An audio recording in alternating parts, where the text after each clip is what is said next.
تو عزیز میری طرف سے سب مسیحیوں کو سلام۔ آج کا کلام مقدس عبرانیوں کے نام پالوس رسول کا خط اور اس کے ہم 3 باب میں سے پڑھتے ہیں تو کلام پاک میں لکھا ہے، پس جس طرح کہ روح القدس فرماتا ہے، 7 ایسے پڑھتے ہیں، اگر آج تم اس کی آواز کو سنو تو اپنے دلوں کو سخت نہ کرو، جس طرح غصہ دلانے کے وقت آزمائش کے دن جنگل میں کیا تھا۔ کلام مقدس کا پڑھا اور سنا جانا ہم سب کے لیے باعث برکت ہو۔ تو عزیزو، آج ہم سیکھیں گے کہ اپنے دل کو سخت نہ کرنا، اس کی آواز کو سن کر اپنے دل کو سخت نہیں کرنا، اس لیے کہ کلام پاک میں بار بار عبرانیوں 3 باب میں لکھا گیا ہے، چنانچہ کہا جاتا ہے کہ اگر آج تم اس کی آواز کو سنو تو اپنے دلوں کو سخت نہ کرو، جس طرح غصہ دلانے کے وقت کیا تھا۔ پہلے ہم نے 7 نمبر آیت پڑھی تھی، 15 آیت میں بھی یہی لفظ دہرائے گئے ہیں،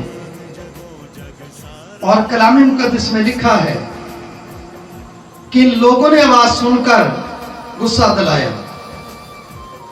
کیا سب نے نہیں جو موسیٰ کے وسیلہ سے مصر سے نکلے تھے؟ اور وہ کن لوگوں سے 40 برس تک ناراض رہا؟ کیا ان سے نہیں جنہوں نے گناہ کیا اور ان کی لاشیں بیابان میں پڑی رہیں؟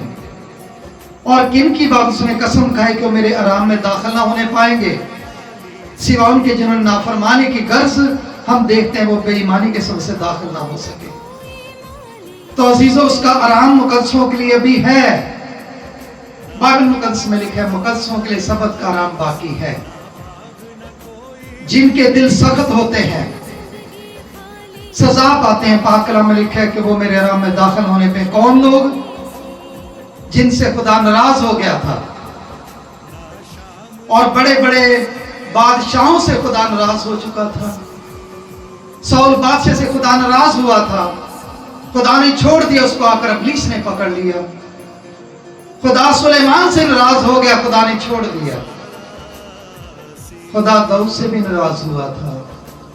جب داؤد کے لوگ مرنا شروع ہو گئے، داؤد چلا اٹھا اور کہنے لگا کہ اے خدا، گناہ میرا ہے، ان بھیڑوں کا کیا قصور ہے؟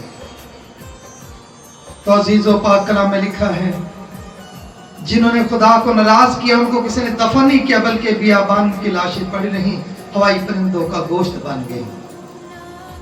اور کن لوگوں کے بارے میں قسم کھائی تھی میرے راہ میں داخلہ ہونے پائیں گے؟ جنہوں نے نافرمانی کی۔ آج جتنے نشہ باز ہیں وہ نافرمانی کر رہے ہیں، آج جتنے جادوگری کرتے ہیں نافرمانی کر رہے ہیں، آج جتنے بت پرستی کرتے ہیں نافرمانی کر رہے ہیں، آج جتنے بنی اسرائیل پر لعنت کر رہے ہیں نافرمانی کر رہے ہیں، جتنے مقدسوں پر لعنتیں کر رہے ہیں نافرمانی کر رہے ہیں۔ تو ہمیں چاہیے کسی انسان کے خلاف، کسی مذہب کے خلاف اپنی زبان نہ کھولیں، مجرم ٹھہریں گے۔ وائس کی کتاب میں لکھا ہے تیرا منہ تیرے جسم کو گناہگار نہ بنا دے۔ تو عزیزو، 4 باب کی پہلی آیت میں لکھا ہے، پس جب اس کے آرام میں داخل ہونے کا وعدہ باقی ہے، ہمیں ڈرنا چاہیے، خدا سے ڈرنا چاہیے، ایسا نہ کہ تمہیں سے کوئی رہا ہوا معلوم ہو،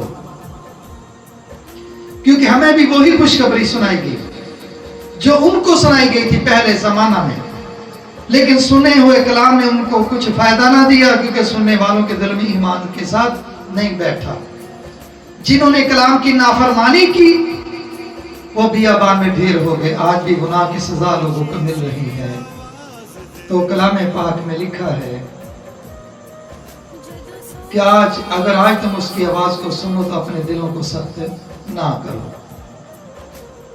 11 آیت میں لکھا ہے 4 کی، پس آؤ ہم اس کے آرام میں داخل ہونے کی کوشش کریں تاکہ ان کی طرح نافرمانی کر کے کوئی شخص گر نہ پڑے،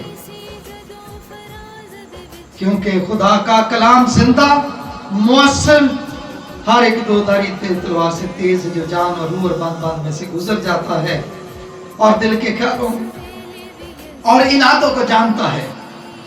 خدا ہمارے ارادوں کو جانتا ہے۔